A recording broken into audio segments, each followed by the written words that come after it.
Hot-button issues. The Holy Father warns against the redefinition of marriage and contraception. Delayed diplomacy. U.S. Secretary of State John Kerry voices support in Paris for France in the wake of terror attacks. Random cells. The immense task of tracking down terror plots in Belgium and across Europe. And Hail Mary, an in-depth look at the deep devotion to the Virgin Mary in the Philippines. Those stories and more on EWTN News Nightly for Friday, January 16th, 2015.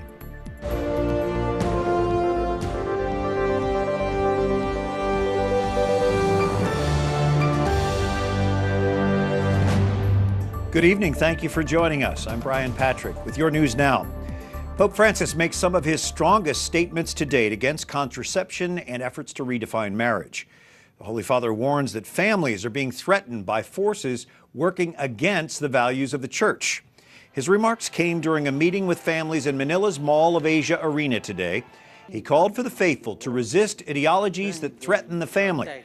Francis also praised Blessed Pope Paul VI's encyclical opposing contraception and affirming Church teaching on sexuality and human life.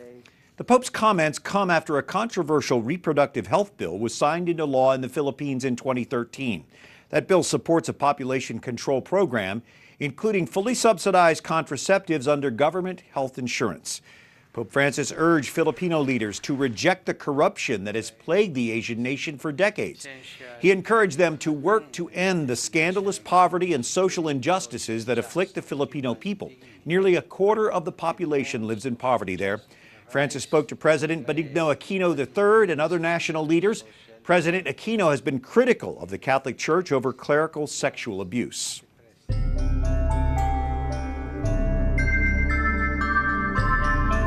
We continue our Embracing Compassion coverage of the apostolic journey of Pope Francis now to the Philippines, and the Catholic faithful pack into Manila to welcome the Holy Father today.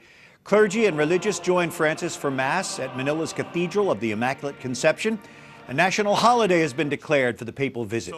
During his homily today, the Holy Father received an uplifting response from the congregation. Do you love me? Then thank you very much. Francis says he greets everyone with great affection. He asked Catholics in the Philippines to bring that same affection to all those who are unable to come to see him in person. Thousands of Filipinos lined the streets of Manila hoping to catch a glimpse of Pope Francis. There was a buzz of excitement as the Holy Father's entourage drove by on Manila Bay. The crowds hoped to see him in the open-air Pope-mobile, but were surprised when it went by empty. Francis rode in a car because of light rain. It was still a thrill for those who talked with our EWTN News Nightly team. It feels like I feel goosebumps, and I was blessed. It was very amazing. This is my first time, and I just can't believe that we saw him. Scenes like this were repeated across Manila today as the Pope made his way from place to the different events. Our EWTN News Nightly team has been following the Holy Father throughout his visit to Southeast Asia. Alan Holdren and Father Leo Padalinghug reflect on today's events. Father Leo, Pope Francis started off his homily this morning quoting Jesus saying, "Do you love me?" And before he could go on, everybody said, yes. Yes. How is Pope Francis impacting Filipinos? I think the impact truly is love. You know, we could have a respect for the authority of the Holy Roman Pontiff, but they actually see him almost as a family figure, calling him Lolo Kiko, because in the Philippine tradition, once you're given a nickname, you are part of the family. And on his way out of Mass this morning, he stopped and he met with street children. Oh yeah, the street children visit, because it's in the news of how children are treated here, especially the homeless, it was a surprise visit, and there couldn't be anything more tender. Again, they saw a grandfatherly image. Some of the pictures showed them embracing him, showing them, some show kissing his hand as you would any type of authority. And it really shows that this Holy Father gets them. And this evening he met with families in the Mall of Asia, and he talked to them about this ideological colonization. What does that mean? Well, when you think colonization for the Filipino people who were colonized by Spain, it can obviously bring some emotion to it. And this Holy Father is speaking almost quod quo loquitur. His family were migrant parents, and the Filipino workers are generally migrant as well. And he's reminding people, think about the ideas that can pull your families apart. He started his address by saying, dream for your family. What are the things that can bring you together, but also think about the things that are going to tear families apart. And of course, he was so moved by that argument that he spoke in Spanish, which was fantastic. Yes. Thank you so much, Father Leo. My pleasure. Some of the other stories our EWTN News Nightly team has been covering in today's world on this Friday. A photojournalist has been critically wounded in Pakistan during protests against the anti-Muslim caricatures in France's Charlie Hebdo magazine. Police used tear gas and water cannons to break up hundreds demonstrating outside the French consulate in Karachi. The violence broke out after religious groups called on people to condemn the French newspaper's cartoons. On Thursday, the Pakistani parliament unanimously passed a resolution condemning Charlie Hebdo's drawings they say disrespect Islam. Secretary of State John Kerry is in Paris today, his first visit since last week's deadly terror attacks. Kerry met with the French president and foreign minister before visiting the sites of the attacks. He laid a wreath honoring those who died in the siege at a kosher supermarket. Police evacuated a major train station in Paris for a bomb threat as Kerry's motorcade sped from site to site. At a news conference with the mayor of Paris, Kerry offered condolences on behalf of the U.S. And today I really wanted to come here and share a hug with all of Paris and all of France.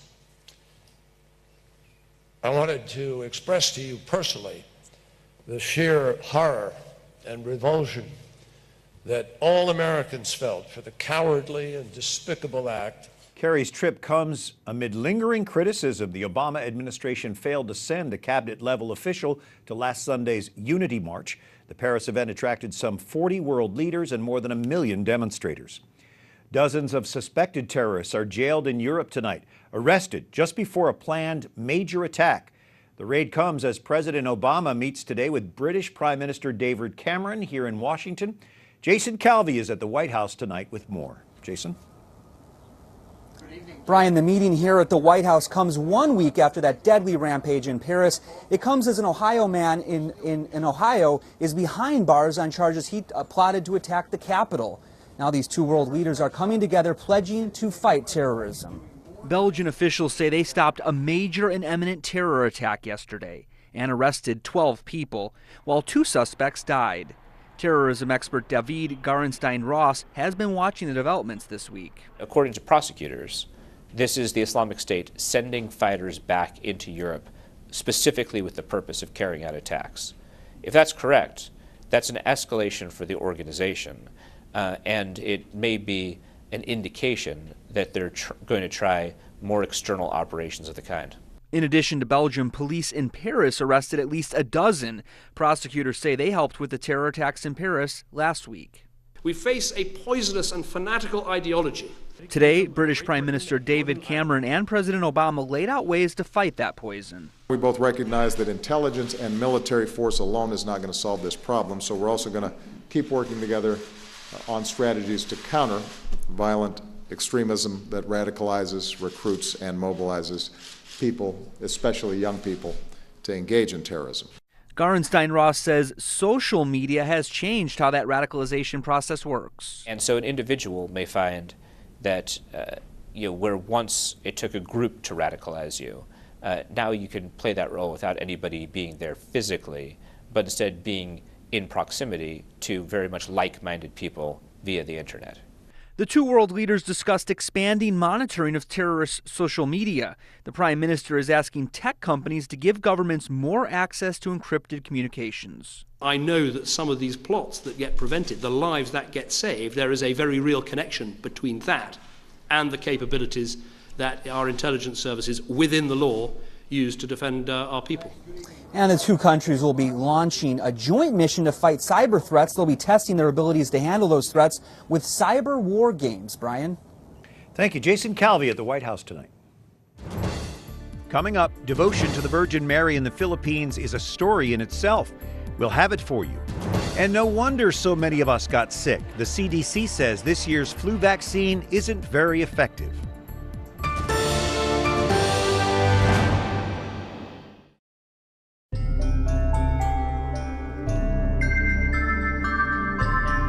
Embracing compassion, our special coverage on EWTN News Nightly of the Pope's visit now to the Philippines. And in the Philippines, addressing the importance of resting in the Lord, Pope Francis reminds us that God's will was revealed to St. Joseph in his dreams. Francis says he actually keeps a statue of sleeping St. Joseph on his desk. When faced with a problem, he writes it on a piece of paper and slips it under that statue. How interesting. Well, thank you for joining us this evening on Friday, the 16th of January. I'm Brian Patrick. Perhaps nowhere in the world is there a greater devotion to the Virgin Mary than in the Philippines. The Southeast Asian country has 30 canonically crowned Marian images, the most of any nation. The statue of Our Lady of Guidance, or Nuestra Señora de Guia, dates back to the 16th century. Local tradition says it was brought here by Magellan himself when the Spanish conquered the Philippines. Most of these Marian statues are thought to be connected with healing miracles. Marian expert Michael O'Neill, the creator of the website miraclehunter.com, is joining us by Skype from Chicago. Mike, give us a broader picture of this devotion of the Philippine people to Mary under so many titles and some of the most famous of those Marian images. Well, I truly have to say that the Philippines has a special devotion to Our Lady under many titles. And in fact, it has 30 canonically crowned images of our Blessed Mother, which is the most of any nation in the whole world. It would take a while to name them all, but if I had to pick the most famous ones, you've got Our Lady of Casase, you've got Our Lady of the Holy Rosary of Manoag in the Philippines, and of La Naval de Manila is another very famous devotion there in the Philippines. But there are 30. There's an incredible devotion within the Philippines.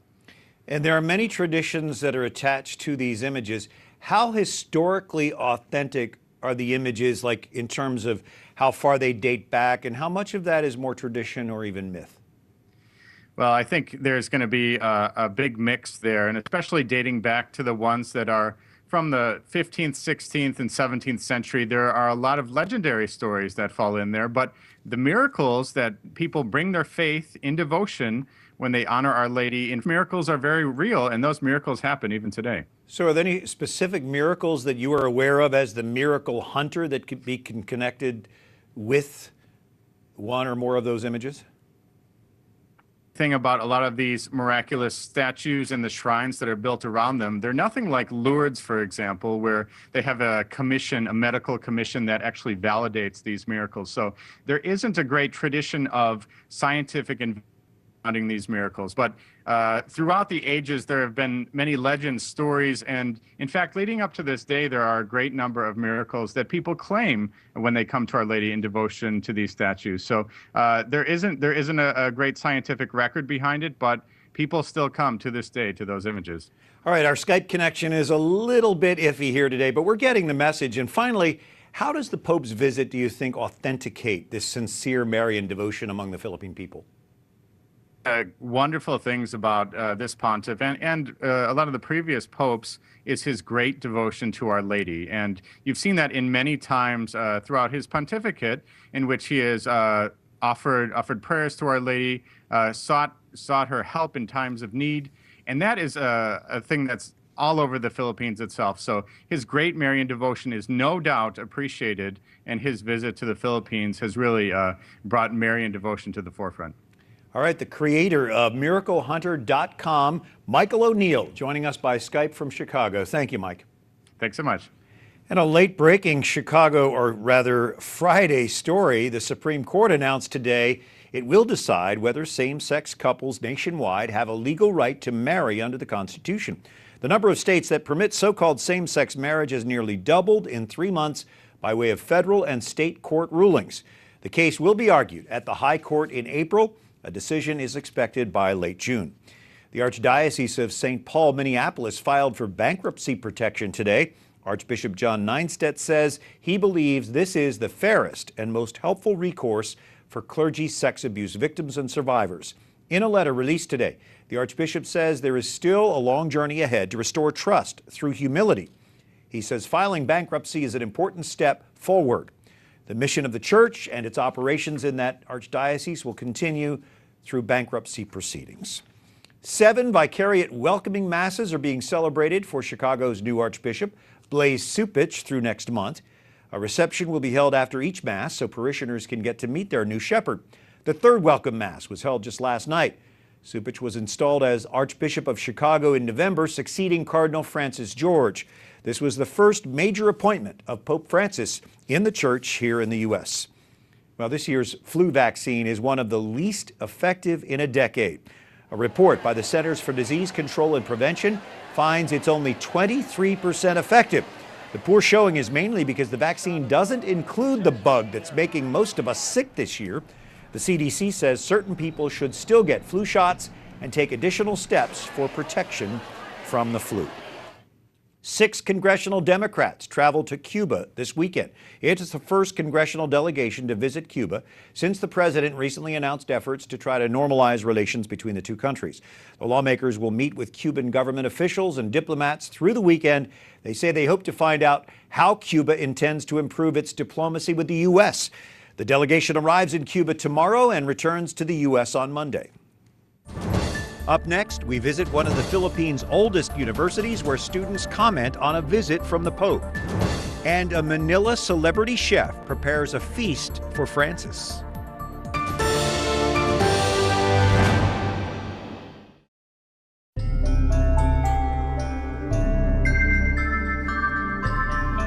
Embracing compassion, our continuing coverage on EWTN News Nightly with the latest tweet from Pope Francis going out in the native language of the Philippines, and it translates to, "The family is the greatest treasure of any country. Let us all work to protect and strengthen this, the cornerstone of society."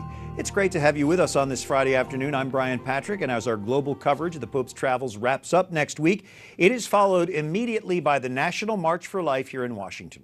Ann McGuire is Assistant Director for Education and Outreach in the USCCB's Pro-Life Office.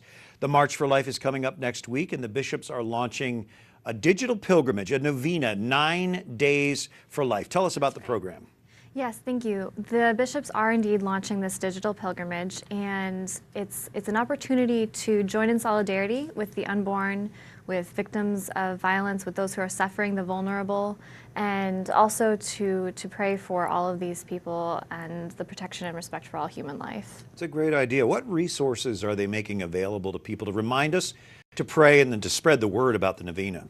Yeah, you can sign up to join the novena by email, through text message, through a mobile app, which is free, available for Android and iPhone. And also you can print the novena from our website online as well, which is www.9daysforlife.com. And you can join at that website in any of those ways I just mentioned. I want to get the app. What do you look for?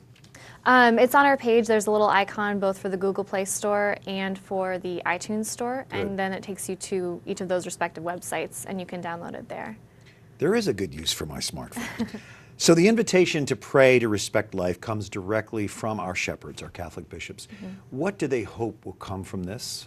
Well, there are 3 main things that they're hoping for. The first would be, of course, utilizing the power of prayer, and just that graces would be poured down for all of these people and these issues that are in such great need of prayer. And, of course, the end to abortion. Of course, we want to also help to raise awareness of the various issues, whether it's abortion, the suffering that can occur after abortion, domestic violence, pornography, many different issues that affect the respect for life. And then the third thing would be, the second thing would be joining in solidarity with these people. And then the third thing would be joining with Catholics from across the country.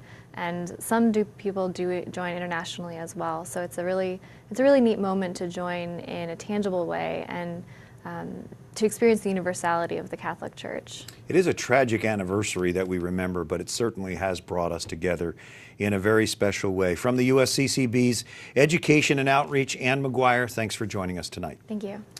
Well, before Thursday's National March for Life here in D.C., pro-life groups rally at regional marches this coming weekend. Thousands are expected in Chicago on Sunday to hear speakers, including Congressman Dan Lipinski and Archbishop Supich. This is last year's march in the Windy City. It drew crowds of young people. This will be the 10th annual March for Life in Chicago. Alabama hosts a Unite for Life rally in Birmingham tomorrow. Our EWTN News Nightly team, of course, provides network coverage of the National March for Life here in Washington on Thursday. Well, as he did in South Korea, the Holy Father is reaching out to young people in the Philippines. It's a challenge, though, getting teens and young adults into the pews for Mass. Our Susie Pinto gauges the spiritual temperature of Filipino youth through a local college student. Jean, the Pope arrived yesterday, and Pope Francis clearly resonates with the Filipino people. But what about the Church's teaching on sex, on marriage, and on chastity? How do young people feel about those teachings of the Church? We feel very inspired by Pope Francis personally. We are very lucky to have him here in our country for this 5 days visit. And regarding the premarital sex, the Church, as much as possible, youth are not very encouraged to participate in it. And that's why we have programs here in the Church that involves the youth and the children to hone their skills and then show their talents and show their very own productivity so that they can engage into different participations in the community. And Jean, the West is a big influence here in the Philippines. American television, films. Is that secular culture really attractive to young Filipino people? From the church youth perspective, it is not very attractable or temptive. We focus on the church's teaching, and we are the ones who learn from it, not because we watch it, not because we will do it, but we watch it so that we won't commit the same mistake. Because we can learn from others' mistake, not by committing the same mistake. And you're part of the non-official security. You're going to be helping with the human barricade as the Pope rides in the jeepney and the Pope mobile through the streets of Manila. How do you feel seeing the Pope arrive and being part of his non-official security staff these days? Oh, it's very lucky and very exciting, a mix of happy emotions. And it was so thrilling because you get to see the Pope close enough right behind the Philippine National Police. And then you won't be in the crowd, not like the others. And then there will still be the government officials, like the barangay officials behind us, so that we won't be too crowded. And then it's very fortunate and so fulfilling as a Catholic that you get to see the Pope in our country. Well, thank you, Jean, for taking time to talk to us today. Thank you. Susie Pinto on our team there in the Philippines doing a great job. Thank you. Pope Francis visits Santo Tomas University this weekend for a youth rally. Classes at the college, the Catholic University, have been canceled for a couple of days for the visit. Our EWTN News Nightly team visited the Colonial campus, taking our own straw poll of students. For me, yeah, I think it's the holidays. The Pope will inspire us to do better with our studies and we can also inspire other people to have more faith in God. I hope the Holy Father would tell something that might boost the morale and the faithfulness of our youth today, because for the so many problems and issues regarding the society and the people and how they live in according to the modern world. Santo Tomas is one of the oldest universities in the Philippines. One of its claims to fame, the university grants degrees recognized by the Vatican. And Pope Francis will enjoy meals created by one of Manila's most celebrated chefs. Chef Jessie Sinchoco is known for elevating traditional Filipino food. EWTN's Father Leo Patalinghug visited one of her Manila restaurants, asking her what she hopes to do with her cooking. I just want to give justice to Filipino food because I know our cuisine is one of the best in the world. Only if things are prepared properly and presented nicely. Wow. Yeah, so it's my dream to actually put Philippine cuisine in the map of the world cuisine. Our coverage continues on Monday. You can watch the Pope all weekend here on EWTN. For the EWTN News Nightly team in Manila and here in Washington, I'm Brian Patrick. Good night, and may God bless you.